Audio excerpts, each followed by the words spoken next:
వేషం కట్టి ముంగోల చేతబట్టి వచ్చెనమ్మా.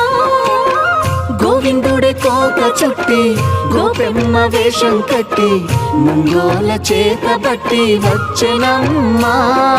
నవమోహన జీవన వరమిచ్చెనమ్మా.